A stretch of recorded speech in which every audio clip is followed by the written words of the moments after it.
araw mga ma'am sir. Dito tayo sa bayan po ng Tayug. Titignan natin to, house inlet naman. Ito yung house, ito yung palabas ng barangay road. Siguro nasa 200 to 250 meters lang yung cemented road. Power line, internet andito. Nawasa nasa labas na din. Tapos ito, baka magustuhan nyo to, 413 square meter. Nakabakod yung harap, paside kulang na lang sa likod. So makita natin mamaya. Pasok po ang ating sasakyan mga ma'am sir. Tapos ito po yung ating property ngayon. Pasukin natin. Tingnan natin kung ilang kwarto. Overlooking mountain view. Ayan po yung bundok ng ng Sierra Madre. Ang ganda po ng view. Wow.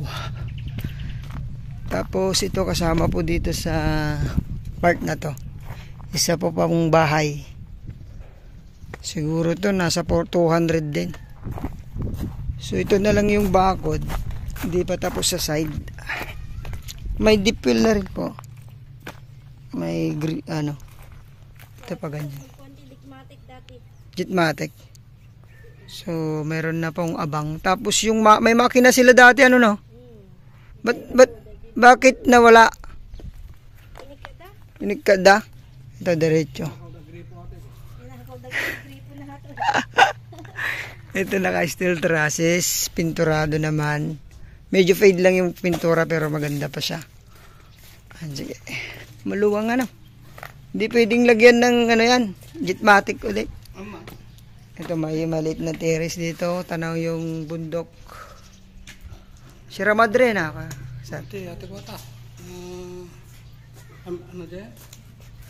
Tapos kapaligiran Ang sarap ng hangin dito. Tapos ito tiles. Ito yung terrace niya. Potted kuryente na ito sir. Pero mabalin pa sublimin no kanya. Ito. Kasama gamit. Wala man atang gamit. Wala. May isa nga.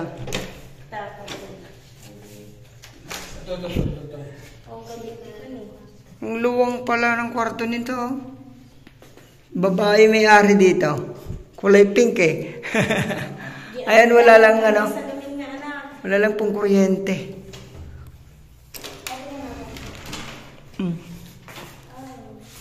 Ang ganda.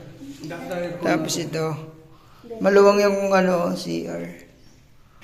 Wala naman ng gamit. Tubig wala din kasi nga putol. Ito luwang. Pero lang po raw kuya. Ito? Hindi kasali. At aircon kasali. Gumagana. Puro tiles. Tapos to aparador. Laki dami namang gamit.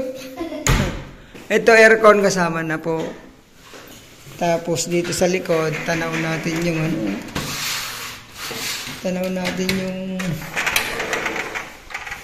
kapaligiran puros tanim ng mais.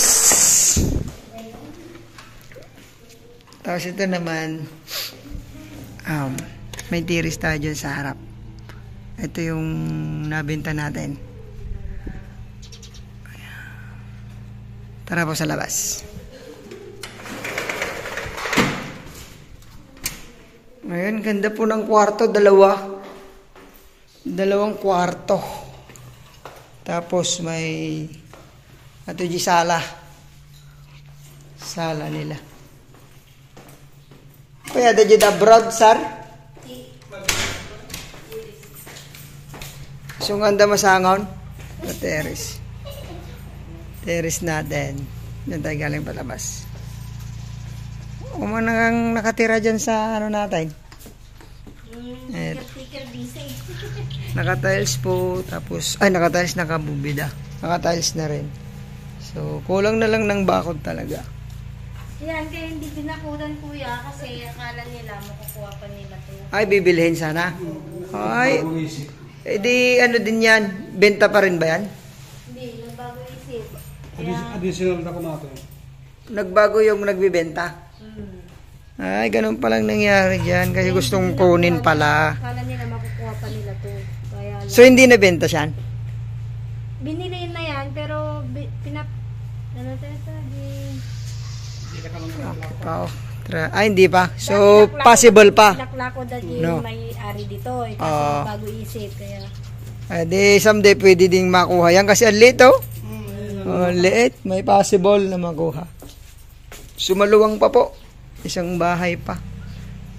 Tara. Pwede tayong magtanim ng ano dito sa likod. Ng mga gulay-gulay. Gawin natin ng prutas. Nyog. Mabali mo yung saranding. Ito. Pwede nating gawin ng ano, fruit bearing trees. Paglabas natin, no. Ang ganda. Now, ayun, nagtanim si kuya ng mga buko. Pwede din nating tanan to. Ano price na, ma'am? Ito, price niya. 2.2 2.2. M. Ang sagot? Sagot dito si notary. Capital gains? Sagot? Agudwa, capital D.